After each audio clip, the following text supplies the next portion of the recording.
We do have a couple of minutes, so we'll just wait.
Are you absolutely convinced? Yeah, I've been doing that. All right, so I'm with you on that. Pretty convinced of that. I did that in hospital. That's what private health. It's what private health has for you. It's got all my private health, right? Well, I've never been to hospital. All right, let's start with the Heart Sutra.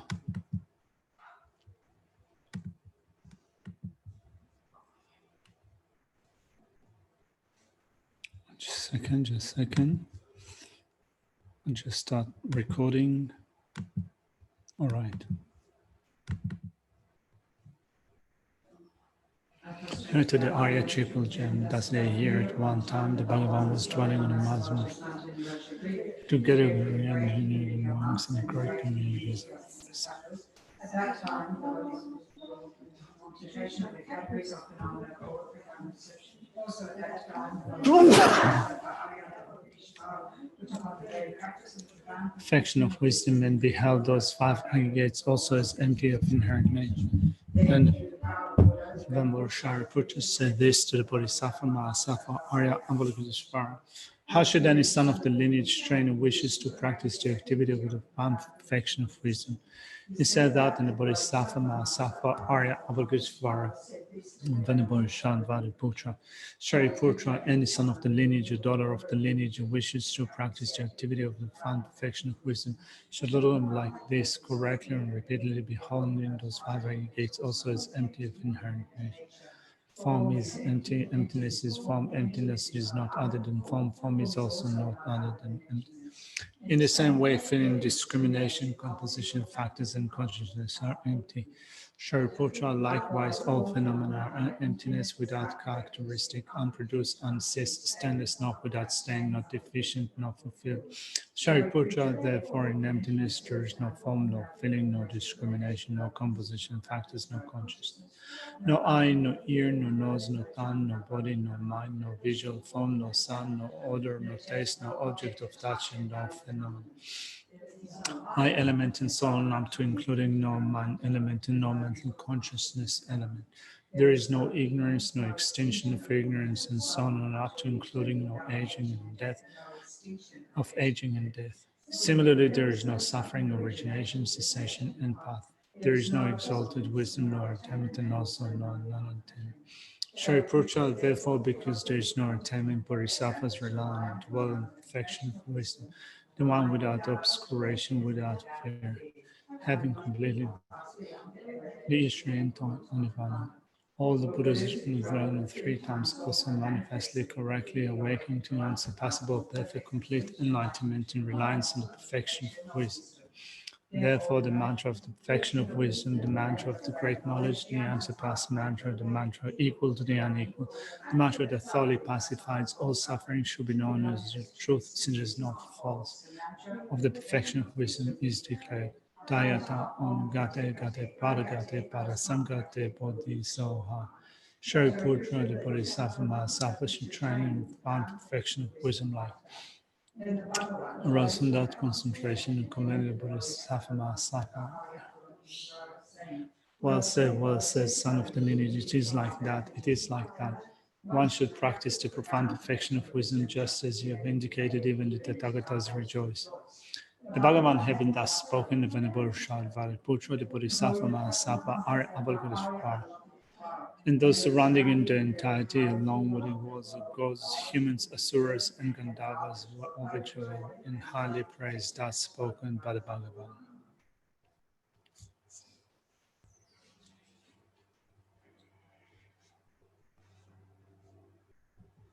Sangye chondan tsogi chonam chancho badani yasuchi dage chiniki betsonang dola penchi sangye do pash. I go for refuge and enlighten to the Buddha, the Dharma, and the highest assembly. From the accumulations that are collected by and listen to the teachings, may I attain the state of a Buddha to be able to benefit all sentient beings. I go for refuge until I'm enlightened to the Buddha, the Dharma, and the highest assembly. From the accumulations that I collect by listening to the teachings, may I attain the state of a Buddha to be able to benefit all sentient beings. All right. Let's do the dedication verses and go home. No, I'm just joking. All right. So what I thought of doing today was to expand a little bit of what Geshe-la said today about suffering. Actually, I thought it was a nice continuity to the discussion that we had yesterday in the Chute with respect to what is the meaning of meditating on suffering. So I thought of adding some more points from Lama Tsongkhapa's Lamrim Chenmo. So that's one thing. Another thing that I thought of doing was to cover 2 or 3 of the secondary offenses. So remember, we have been covering the 46 secondary offenses in relation to the Bodhisattva vow. So Geshe-la hasn't covered a lot of distance today, which kind of opens up for us for an opportunity of covering 1 or 2 or 3 secondary offenses. So since we live in a democratic system, I'm wondering, where should we start? Should we start with secondary offenses or? All right, good idea. Cool. So let's look at, so Florian, just to let you know what we're doing. So I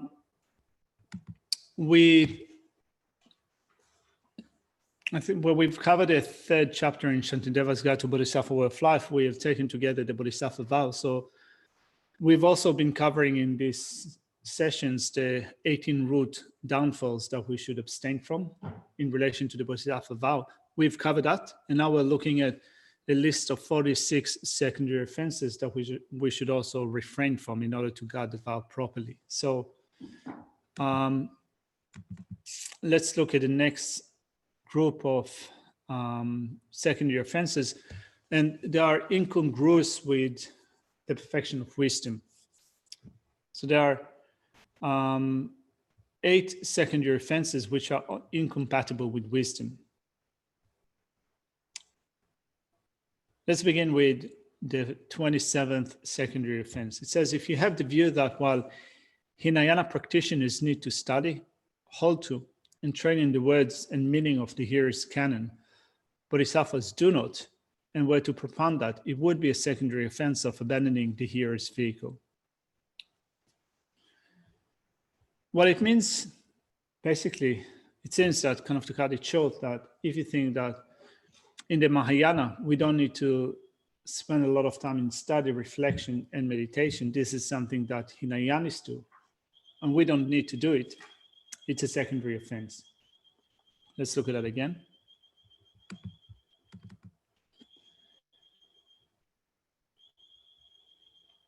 It's in a more specific way. So if you have the view that Hinayana practitioners need to study, hold, and train in the words of the meaning of the Hinayana, the hearer's canon, Bodhisattvas do not, which means that we do not need to study the Hinayana texts also to train in them, in the meaning of them. It is a secondary offense. I think that we've covered that a few times before. Yes. And that we say that, first of all, whatever we do in the Mahayana, mostly it is shared with the Hinayana. So to begin with, going for refuge, guarding ethical discipline, particularly the Pratimoksha level, cultivating concentration, cultivating wisdom, all of that is shared with the Hinayana. Of course, here I'm speaking about wisdom from the viewpoint of the middle way Prasangika school of thought, the middle way consequent school of thought. So if you maintain that you do not need to do that, basically you exclude most of the things that we study, reflect, and meditate on anyway. Meditations on precious human rebirth, death and impermanence, and so forth. All of these are also extensively taught in the Hinayana text. That's to begin with. But on top of that, just kind of one more detail, in the great philosophical systems that developed in Tibet, they call it the study of the five major topics, right? One of them is the perfection system. So the main text for the perfection system is Maitreya's ornament for clear realization, the Abhisamaya Alamkara. So in this text, Maitreya, first of all, presented what is called the three pristine awarenesses. One of them is called the knower of basis. And the knower of basis are the things that Hinayanas train it, which means different types of consciousnesses that Hinayanis need to train it. But they're taught also for bodhisattvas. They're taught for bodhisattvas because this is, to begin with, the way that bodhisattvas need to train, but also in order to be able to be of benefit to others, not only to Mahayanis, but also to Hinayanis. You need to study, you need to reflect, and you also need to train it, what Hinayanis do. So if you maintain that this is for them, this is not for me, you're neglecting your responsibility to act for the welfare of others because you're setting yourself up for being insufficient, inadequately insufficient in being of benefit to others, right? So if you do that, that's a secondary offense. Is it clear?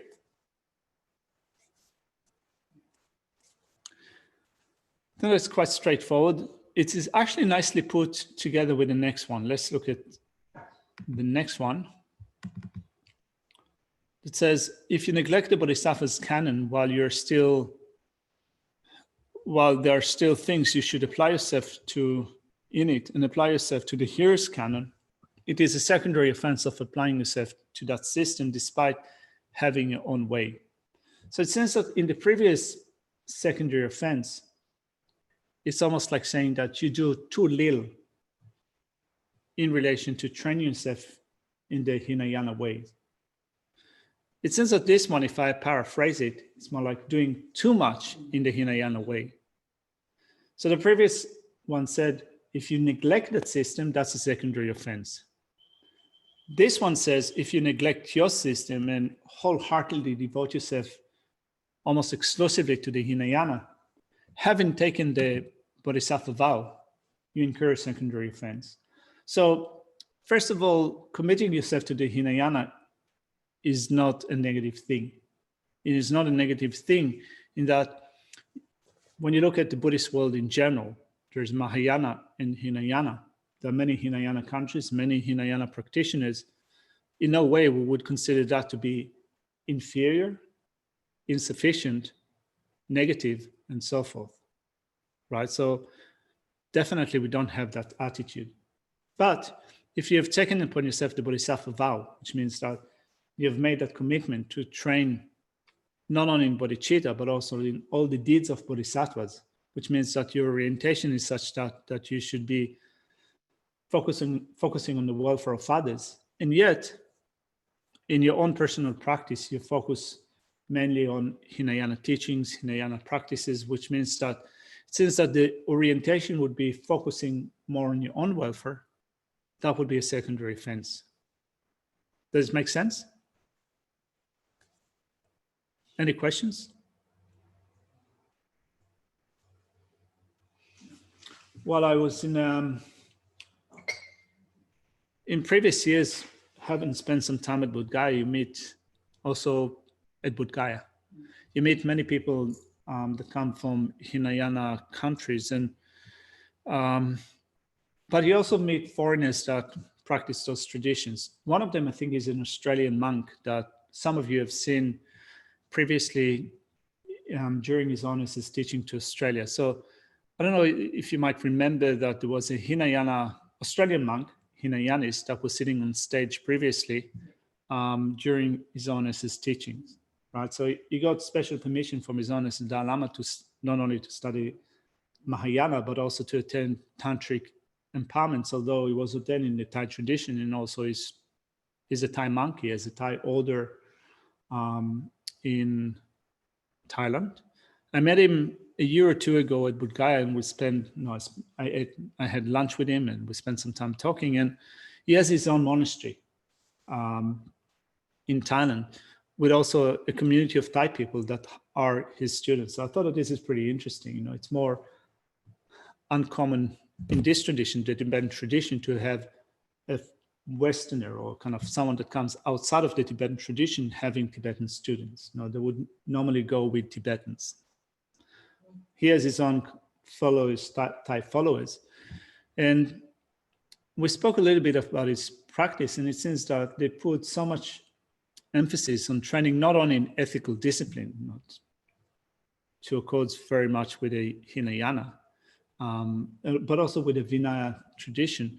But also they have very extensive and elaborate teachings on how to develop concentrations and absorptions and so forth, something that you hear to some degree less in this tradition, or if you hear about them, I guess that it's more of a personal instructions. So I thought that it's quite inspiring to get instructions, meditation instructions from someone like that. Because if you're really keen on doing kind of these practices, I guess that there is quite a lot that you can get personally in developing concentration, absorptions, and so forth. But if as a Mahayanist, you put all your eggs in that basket and don't train in general in the trainings of Bodhisattvas, if you have taken the vow, you incur a secondary offense. All right. So since we've covered these two quite quickly, I think that they're quite straightforward. Let's do another one, just because we can. So the next one says, if while there are things you should apply yourself to in the Buddha's teaching, you do not apply yourself to them, but apply yourself to the Tirtika's treatises, it is the secondary offense of exerting effort in non-Buddhist treatises where no effort should be made. Which means that there are things you should still apply yourself to in the Buddhist teachings of Sutra and Tantra. If instead of doing that, you find yourself completely immersed in non-Buddhist philosophies or texts, where there is no purpose for you to do that, just let's say because you're keenly interested or because you find pleasure in that study, it is a secondary offense of exerting effort in non-Buddhist treatises where no effort should be made. Now, when it says no effort should be made, of course, it should be contextualized. So again, it's not that we look down on these traditions. It's not that we develop a sectarian approach to it. It's more like I think that, again, if you keep the big picture in mind, and you think that I've taken upon myself the Bodhisattva vow, which means that I have, first of all, gone for refuge. I have developed an interest in the Mahayana tradition to the point in which I've made a promise at the presence of all Buddhas of Bodhisattvas of the 10 directions to attain the state of Buddhahood for the sake of all sentient beings. I've made that commitment. I've made that promise. Now, having made that promise, if for no reason we don't invest time where we should invest time in study, reflection, and meditation that will get us to Buddhahood, if we allocate too much time, or most of the time, to study other things, we're neglecting our responsibilities. So that's the secondary offense here. It could be, of course, it's not a case of all or nothing. I think that particularly for people that come from our background, which is not, I guess that most of us do not come from Buddhist background at home, then sometimes you come with, your own ideas about your own spirituality, your own previous conditioning. You come across Buddhism, it makes more sense to you. Sometimes it's helpful to go back to your background, understand it better, then be able to, in your mind, articulate the flaws that you have at least in yourself with respect to that tradition and come up with a better reason, reaffirming reason for yourself why the Buddhist tradition suits you better. So, sorry? All right, Matt is saying, in bad judgment, after the lecture, I watched the last half hour of the US presidential debate. It reminded me how difficult it is to engage with an aggressive bully and maintain patience while standing up for an ethical position. Any advice on how to practice with bullies? Yeah. It's hard to kind of avoid the wish to just punch them. Isn't it? As a registered nurse, and often been in an environment where I was the person in charge and I had many people underneath me, and it was their environment and I was a visitor. I would often come across bullies that, they felt as though, well, I know it's their place and this and that, but ultimately I was responsible for everything that happened. So, it's a thing like a piece of wood is certainly good advice, and also calling it up, like the way you're speaking to me is bullying, and I find it inappropriate.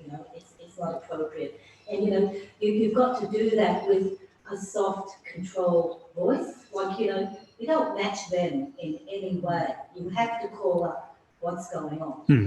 I'm feeling bullied. You're making me feel uncomfortable. And they go on to say, this is inappropriate. You've just got to let them know that their behaviour, call it up. It's bullying, it's inappropriate, it's unacceptable. And, any place that I went to too, in my interview, in my orientation, I would always say to the manager, if I'm experiencing bullying, you will be the first to know about it. Yeah. It's rampant in nursing, particularly in aged care. So you just have to you have to know what it is, and you have to have the courage to call it up and to stand by your word. Doesn't mean you're going to win that battle or anything like that, but it means you at least call it up. This is bullying. This is not appropriate. I think or at least when I was doing some work in high schools on conflict, it was around bullying. Obviously, it was an anti-racism thing, but then it was around bullying because it was so pervasive in high school in Sydney, and I think nothing's changed. There's bullying everywhere. There's bullying everywhere. It's what we do. So in that situation, with someone like Trump, if you called out bullying, they'd go, yes, that's what my aim was. Well, if that's what people want as a bully for a president, that's what they're going to get. But let's call it up for what it is. Yeah, but some people aren't going to. Some people are going to react differently. They're going to say, "Yep, that was my intention. That's exactly what I wanted. I'm happy." I think turned it off. Well, when I came back home after the session today, I didn't have the time to look at the presidential debate, but the only thing that I saw was that Biden at some point kind of lost it and just told Trump to shut up.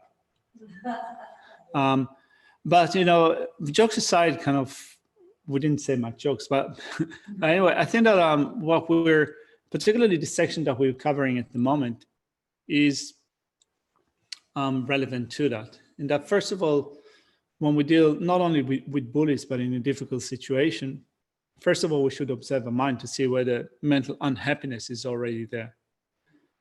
And of course, in bully situation, I think that most of us will have mental irritation, being distressed about the situation. When we're being bullied, we do become distressed, right? So first of all, is the recognition that this is what is happening to me now, right? There is mental distress, mental unhappiness that is happening to me now. And it's because I'm getting what I do not want, what I do not wish for. So this is an opportunity to practice. First of all, as Shantideva says, if there's something that you can do about it, why be unhappy? So we link it up with what Dechen said and what you said. You recognize a harmful behavior and you can address it, but also in trying to keep your mind from being overly distressed. When I say overly distressed, distress is already there. When we're being bullied, of course, mental unhappiness, distress is there. But we want to put a stop to it so that it doesn't become worse. And we can know, and if we stop it in that way and we can become skillful about it, like you said, not addressing it, but also addressing it, trying to address it in a way that sometimes is not too confrontational. In that if we become adversarial to begin with, it is likely that the other party will shut themselves off, right? Sometimes I find that when I'm being when my attitude is kind of really pushy and adversarial, and I can be like that, then the other person is just it's just not listening to me anymore, right? So it's developing also skills. Sometimes with bullies, you need kind of good skills, because it's not necessarily that they will agree that they are bullies, but still, it's not that we should shy away from addressing that. Sometimes kind of putting it out there, even if the person is not open to listen to it now, maybe they will take it on board later and think about it. Sometimes it happens to me, like, for example, someone points out the fault that I have. In the heat of the conversation, I refuse to acknowledge that, but then later on I go home and think about it, and I can see ways in which I was wrong. Or even like in this situation, I don't know if it's the same, but others who witness that, it can benefit them to know, yes, she's learning from the experience. Yeah, as well.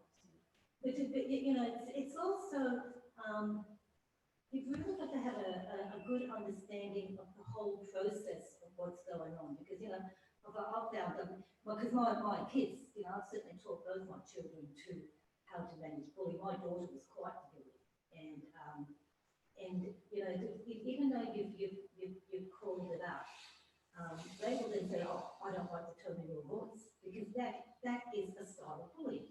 Just the tone of your voice. So you just have to be really mindful and aware of what's going on and all the factors that the tone of your voice, the words that you used, even just your posture. Yeah. There's a lot of body language plays a big role in that one. Absolutely. So that's why it's so important to. You've really got to put in a lot of effort to responding against the bully in a way where you are heard and you remain strong. Yeah. And it's the sort of thing that takes a lot of practice, which I probably wouldn't have. I mean, it takes a lot of practice, and I guess that when you practice it, you want as much as possible to draw upon what you know from the Buddhist tradition. If you see yourself as Buddhist, and if you think that I want to try it out from a Buddhist perspective, I want to be more committed to the way that I would do it from a Buddhist perspective. Now, sometimes maybe it would help to rehearse it at home, to visualize situations, to imagine them, and to think, how would I respond in that situation? Well, that's what we're doing in these school situations, was rehearsing within scenarios within the school situation, but led by peers, so the students actually what we work, so that it really is like how are you going to address the situation? It's not. if you've never called things out, named it or so forth, been assertive in that way, it's like rehearsing that until you feel confident to be able to do it. The other side of that is usually the bullies are a bully for a reason, and from a primary school teacher point of view, we would be often looking into the background of the child, or what's happening at home, or what's happening in somewhere else. Yeah. Why is this child being such a bully? Which is some similar comments have been coming up there. What's their motivation? What's their mind like? What's going on there? And I mean, that potentially could be a question you would ask Trump if within the context of a debate. Why is it necessary for you to behave so much like a bully to get your point across? I mean, I think that would be one way to, I think, address his bullying. But, interestingly enough, I know one night I called up this one girl, and it was not her intention at all. She was actually coming from a very compassionate place. But it wasn't until we were able to have the conversation that she goes, "Oh my gosh, did you really think I was coming across like that?" And so often it's because it can be resolved by just having a respectful conversation, which that's what you want to occur, is a respectful conversation. Yeah.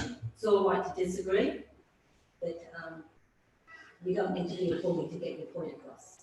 Yeah, there's a lot of trial and error in trying to develop skills, isn't it? Yeah. Anyway. Trump's own mother outed him as an idiot and a bully. Yeah. Oh, dear. So Matt, I hope that some of it helps or helped. I think it's a massive topic. Let's just go back to number 28. I've come up with a question. I'm sorry. Yeah.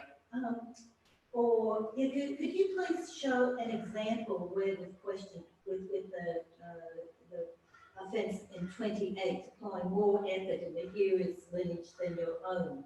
Could you please provide an example?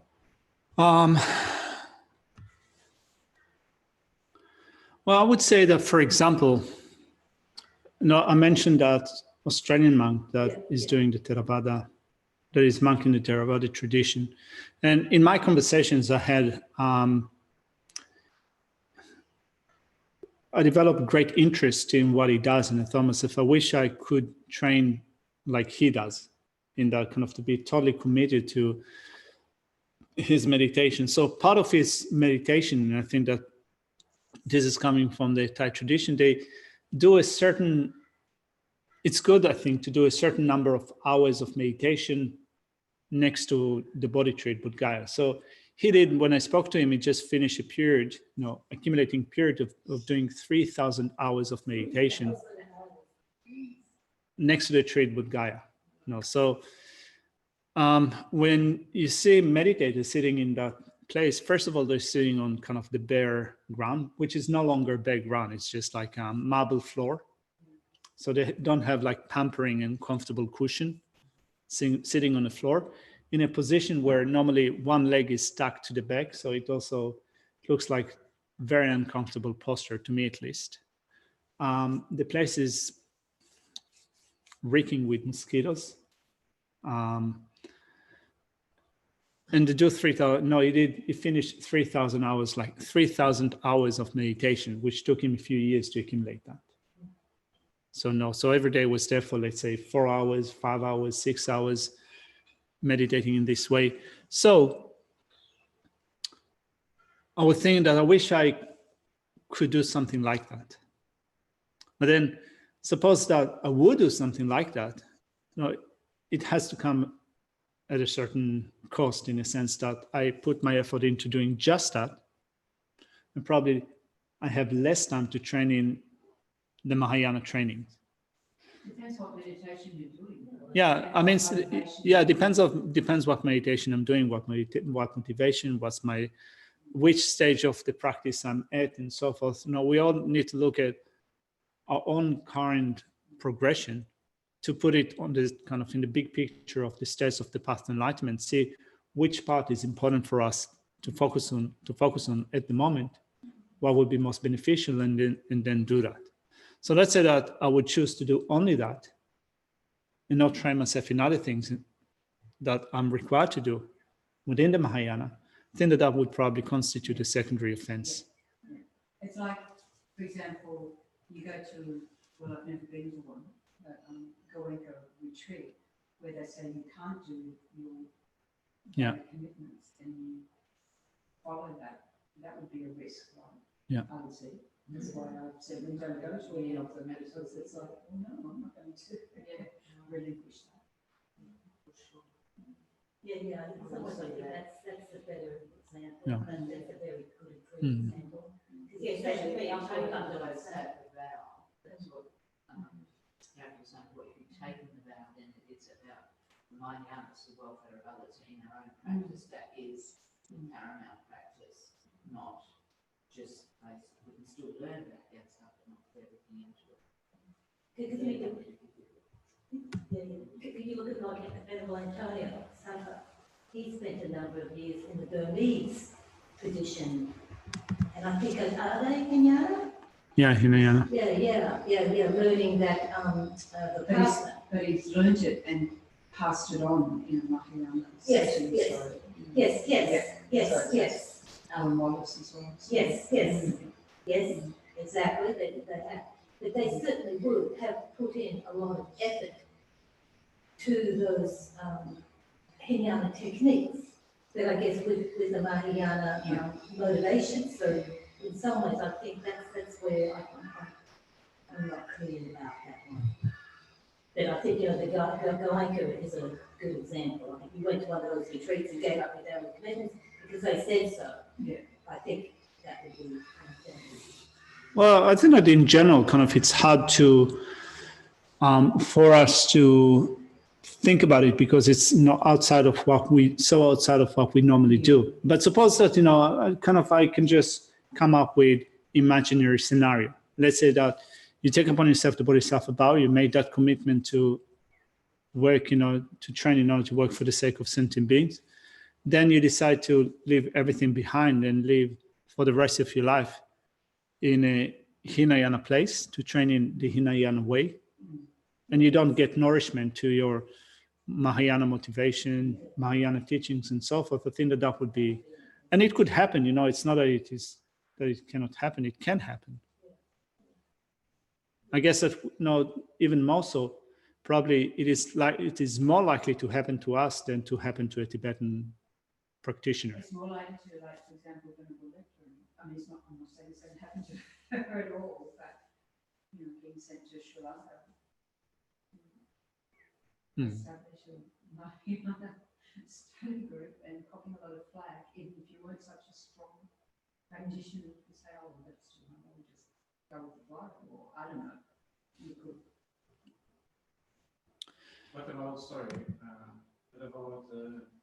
Mahayana people dedicated to Mahayana, which they go in one section of the Mahayana, and for example, let's say, as I see, there are some, for example, a tantric monastery, so they practice something different than other monastery. So you just do that, and it's probably under umbrella of Mahayana. I'm not sure, but what about that? Well, here we're looking at, I think in general, we're looking at how you train well as a bodhisattva in guarding your bodhisattva vow. So this whole teaching here is oriented towards guarding the bodhisattva vow and taking part in the Mahayana training. So suppose that you belong to a Mahayana institution.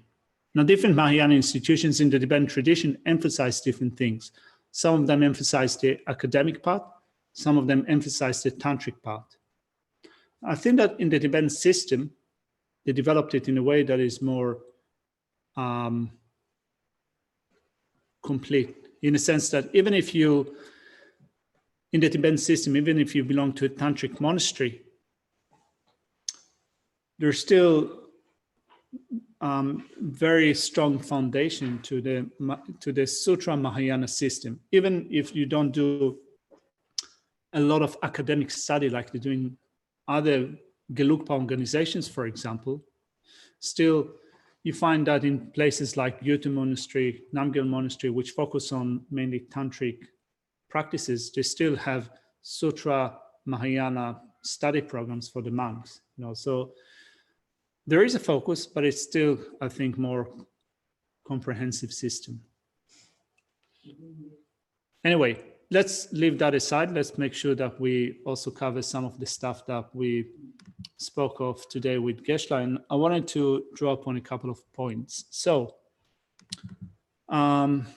let's actually first of all look at the outline.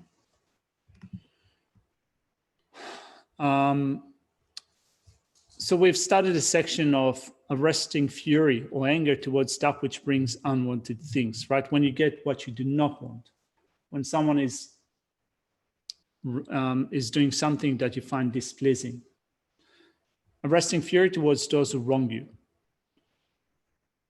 Then being patient with those who create suffering for you begins with cultivating the patience that accepts suffering. Actually, before we go into great details with respect to that, I said yesterday that I'll put the abridged outline on the Dropbox, which I did. So let's look at the general structure of this section. So remember that we said that there are two scenarios in which your mind is made unhappy.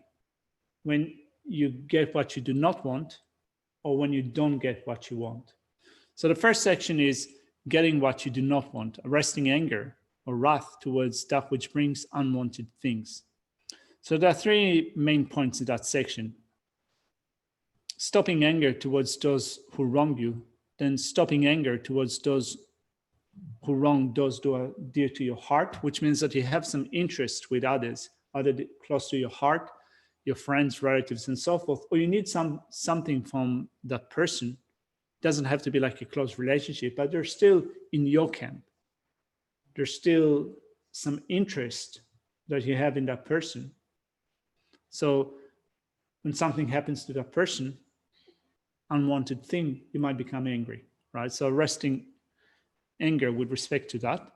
Then the last one is arresting anger towards those who are done well by one's enemy, when someone is benefiting your enemy, right? When they have happiness, praise, reputation, fame, and so forth. So being patient with those who would create suffering for you begins with cultivating the patience that willingly accepts suffering. Now, Geshe-la today he spoke a little bit about willingly accepting suffering, right? So he says that in order to develop renunciation, you need to willingly accept suffering, and that first of all, you need to recognize your own suffering. Not only recognize your own suffering, but also to recognize the mechanism of suffering, in that to recognize that so long as you're controlled by karma and afflictions, for that long, there will be suffering. Let's just look at the text pertaining to this section. So it says, the causes of happiness occasionally occur, whereas the causes of suffering are very many. Lama Tsongkhapa in his Lamrim Chemo gives a really nice explanation of this section. So I wanted to have a look at what Lama Tsongkhapa says in the Lamrim Chemo. So that's willingly accepting suffering, right? So in page, if you have the book itself, it's found in page, the first volume. No, sorry, that's the second volume. Second volume, I can't remember which page because I didn't bring it with me. But it's on the chapter on patience. So the reason you must definitely accept suffering, let's look at that. It says, as you continue to experience whatever suffering is appropriate to you, you absolutely must know how to bring it into the path. Otherwise, as the companion of training says, you either generate hostility or you become discouraged about cultivating the path, either circumstance interfering with applying yourself to virtue.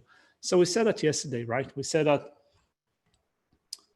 when you experience suffering and you meditate on suffering, you might become discouraged or you might become angry.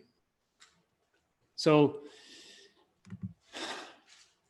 you have to know how to bring it into the path, how to take it as a mind training practice of willingly accepting suffering. Moreover, some suffering will be caused by others, and some will be produced by your former karma. It's interesting. Even if suffering are caused by others, they're still also caused related to your own karma, right? When others are harming you, it's still a result of actions that you have done before. So some are produced by your own former karma, whether or not you strive at the path. Some, as will be explained below, occur when you engage in virtuous activity, but do not occur when you're not so engaged. For the time being, you cannot dispel the sufferings definitely produced by the power of former karma and immediate conditions. So currently for us, when we experience problems and suffering, we don't have the immediate ability to get rid of that situation. So we have to accept them when they arise, because here Lama Tsongkhapa gives us the reasons, and I thought that this presentation is really helpful. So the reason that if you do not do this, in addition to the basic suffering, you have the suffering of worry that is produced by your own thoughts. And then the suffering becomes very difficult for you to bear. So we all been, I think, in that situation where there are already problems that we experience.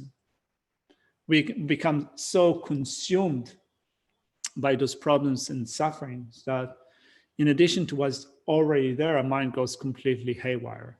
We go completely crazy. And also our vision becomes quite limited when we become so self-obsessed with our own problems, right? We completely shut ourselves to what's happening outside. And not only our mind becomes so worried, also because our problems become so enhanced in our mind, we have a lesser ability to deal with that, right? We lose perspective. So that's the first thing that Lama Tsongkhapa says. In addition to the basic suffering, you have the suffering of being worried, and it becomes very difficult for you to bear.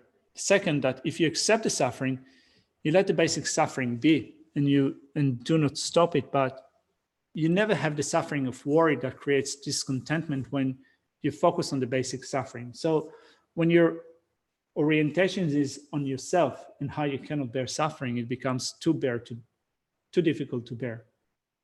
But if you accept the suffering, if you take it on, at least you don't add that additional level of being worried and consumed about it. And thirdly, it says, since you're using a method to bring even basic suffering into the path, you greatly lessen your own suffering so you can bear it. Therefore, it is very crucial that you generate the patience that accepts suffering. It's more like, if I were to paraphrase it, when you take on suffering onto the path, when you willingly accept that, you have ways in which you can shift your focus to look at other things rather than just focusing on how unhappy you are, how difficult it is for you to bear suffering, how you find it completely despicable to experience that situation. You shift your focus, you find other orientation, you take another perspective, which makes it easier then to deal with your own problem.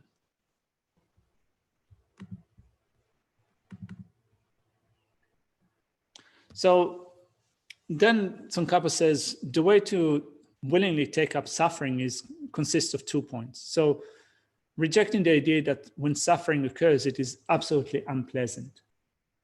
So I think that this is something that for all of us is easy to identify, in that all of us had situations in which we had problems, either physical suffering or mental stress. And we know that when we are totally in our head, totally closed, we get to the point in which we find the suffering to be absolutely unbearable. So Lama Tsongkhapa says here, to begin with, get rid of that idea that suffering is absolutely unbearable. I mean, of course, it's easier said than done, right? But again, you know, sometimes it helps to paraphrase that. Stop being in your head. Stop telling yourself that suffering is totally unbearable and it is an unacceptable situation. So how to do it? Let's look at what Lama Tsongkhapa says.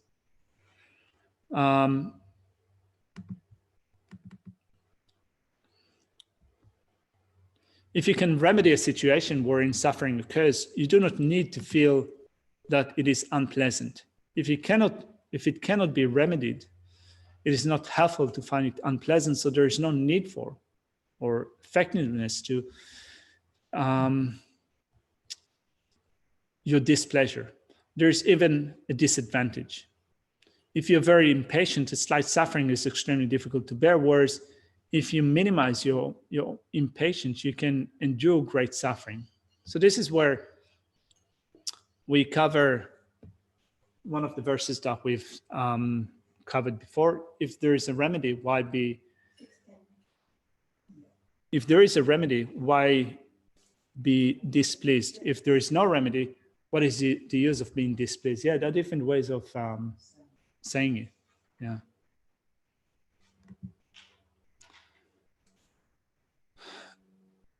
Then showing that it is appropriate to accept suffering. So reflecting on the good qualities of suffering, this is where we can also connect it with Matt's question from yesterday. How do we reflect upon the benefits of suffering in relation to verse 21 for this chapter? So we can reflect on good qualities of suffering. We mentioned then the first one is the good qualities of spurring you onto liberation. This is because you had no suffering. If you had no suffering, you would not develop the determination to be free of it. So this is where we connected with what Geshe-la spoke of today. So he said that, and it's also connected with what Shantideva says next in the verse. Without suffering, there is no definite emergence. Therefore, mind, you should stand firm. So I wanted to also connect it with what Tsongkhapa said in the first volume of the Lamrim Chemo. So I brought the text with me, but maybe I can find it on the screen. Let's see. Just a second. Library.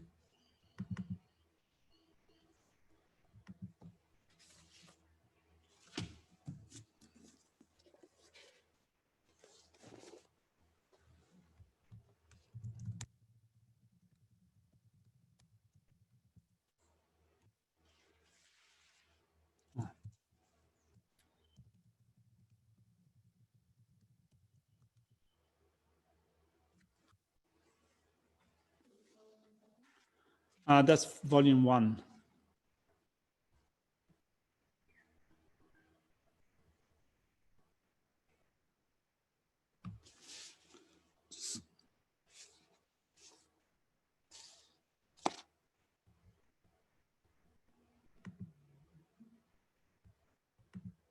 No, that's not what I was looking for. All right, that's what I was looking for. So if you have the text in this page 290, the section that I'm looking for is in page 290 to 91 in the first volume. So in the section of suffering of conditionality, it says,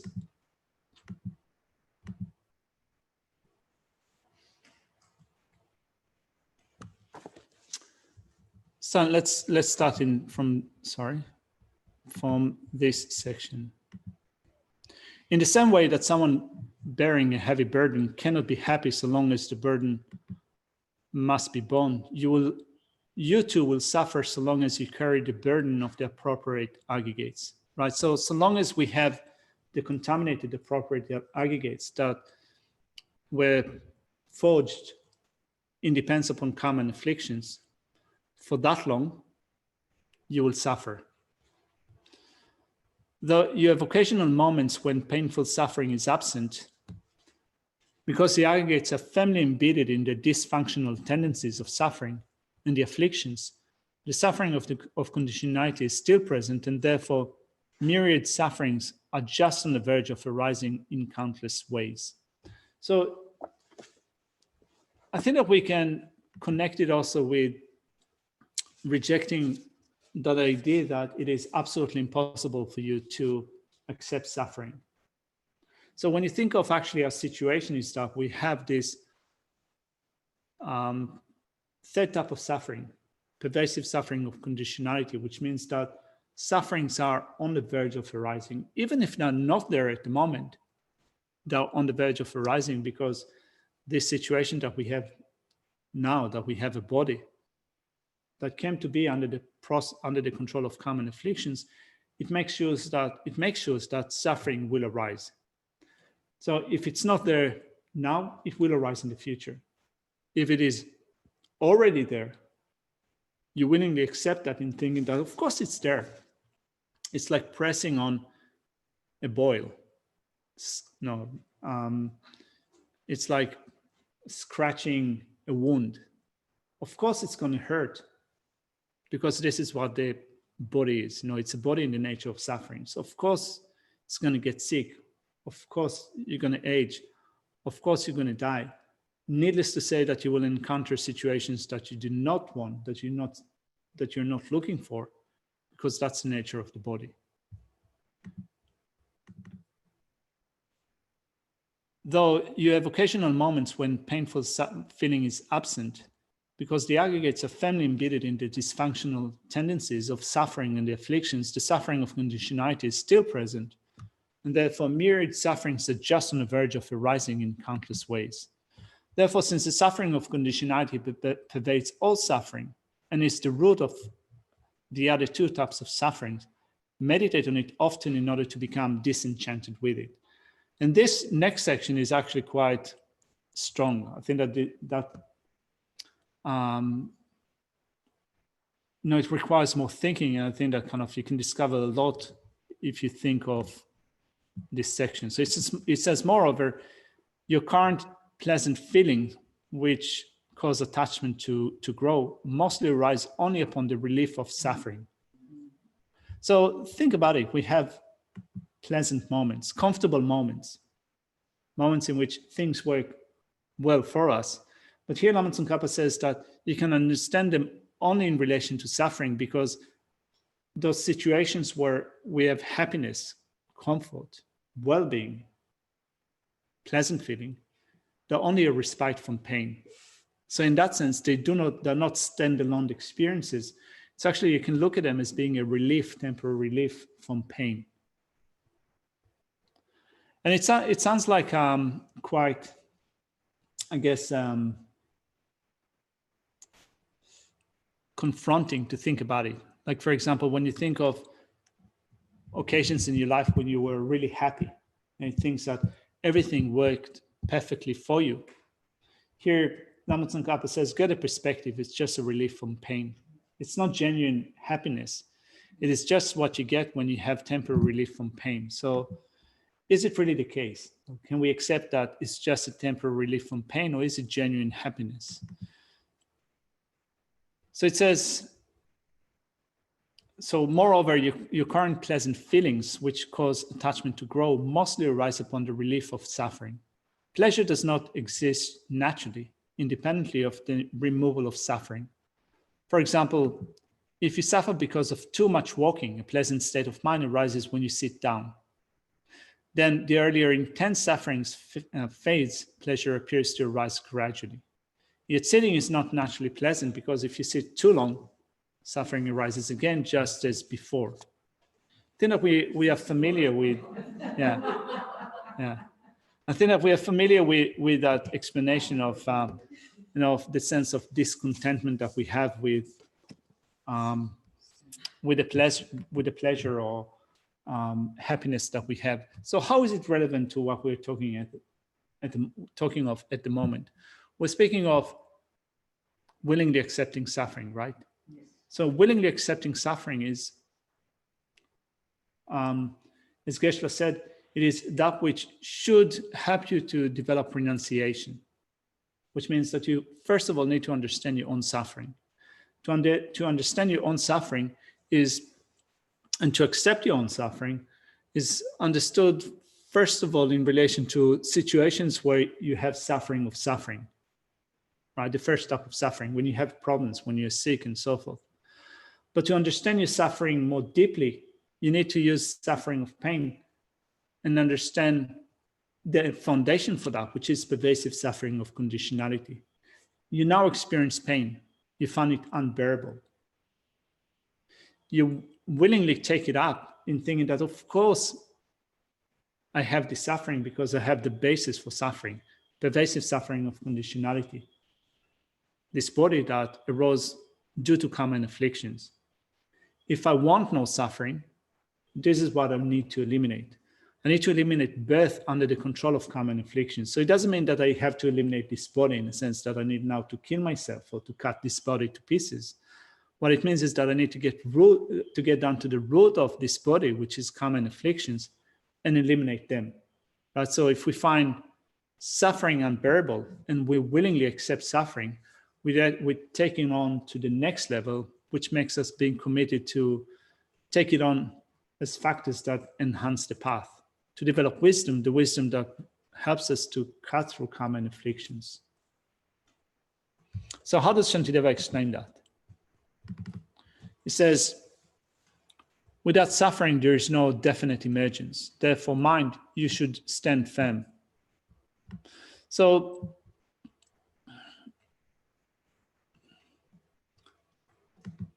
people get, I think, people from our background get interested in the Buddhist tradition because of different reasons. I did not discover interest in Buddhism because I had, a crisis or I was going through a difficult time. I just came across a book, Buddhist book, that made me a bit interested. That's how I started. So why am I saying that?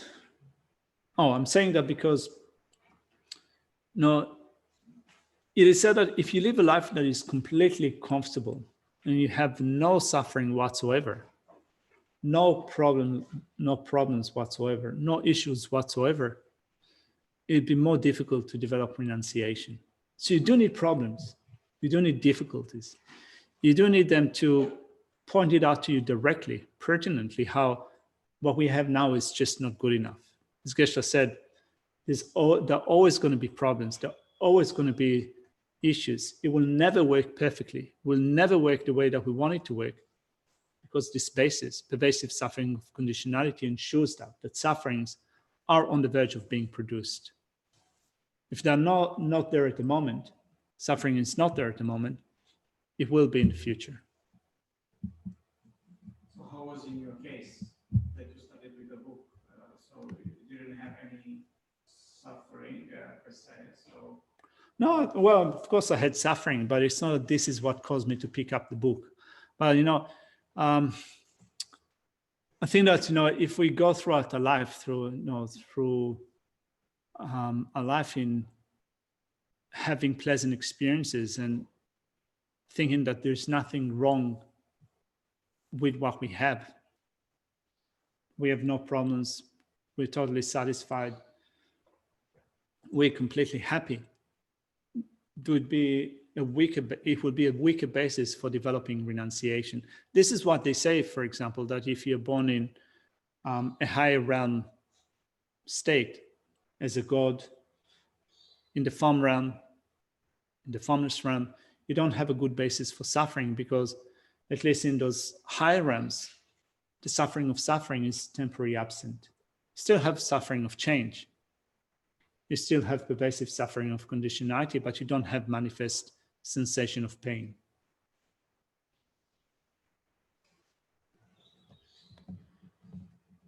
All right, before we leave it here for now, let's maybe just try to answer that quickly. What about when you help someone or many beings and you feel happy as a result? Is it that a relief from suffering, or is it genuine happiness?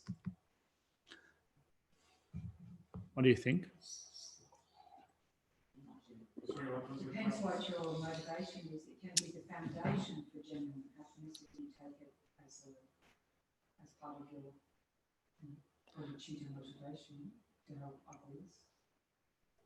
Well, I think that Graham is asking, I'll just repeat that, when you When you help someone or many beings and you feel happy as a result, is that a relief from suffering or is it a genuine happiness? So often we say that if happiness is genuine, if it is true happiness, it shouldn't change into something that is not satisfying. It's not happiness anymore. It should be a long-lasting cessation of happiness, contentment, and so forth. I think that we come across people that have developed an altruistic intention and the ability to work for the sake of others to such a great degree that they constantly derive lasting happiness from the work, happiness and satisfaction. It doesn't mean though that they are bereft of problems and suffering. But I think that in our case, at least in my case personally, it might be that I go through a certain scenario where I'm able to benefit someone. I derive satisfaction from that and some happiness that I was able to help them. But then soon after that, my mental happiness is either no longer satisfactory, something else comes up and destroys my mental happiness. So you can say that it is genuine happiness in a certain context. It's genuine happiness in that it's happiness that is coming from a positive cause, from helping others. But it's still not genuine happiness in that it could still be connected with karma and afflictions. It is still connected with, can still be connected with ignorance of grasping at a self. It could still be connected with, for example, helping others because it makes me happy, right? With maybe some degree of self-cherishing. Anyway, It doesn't more things last. to think about in relation to that. Yeah. Let's leave it here for now. Continue with that tomorrow. Thank you.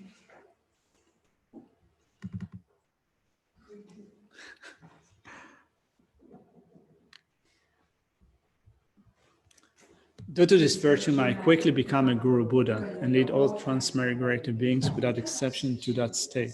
May the precious Supreme Bodhisattva not yet born arise. May that it arise not, but increase more and more. In this land that circled by snowy mountains, you are the source of all happiness and good, all powerful Chenrezig Tenzin Gyatso. Please remain until samsara ends. Uphold the subduous moral waves, serve as a bountiful bearer of all, sustaining, preserving, and spreading Manjunath's victorious doctrine, mercifully accomplishes magnificent prayers honoring the three jewels. Protector of myself and others, your disciples, please live long. Thank you. Ready? One more typo? All right, let's do it now. Thank you, everyone.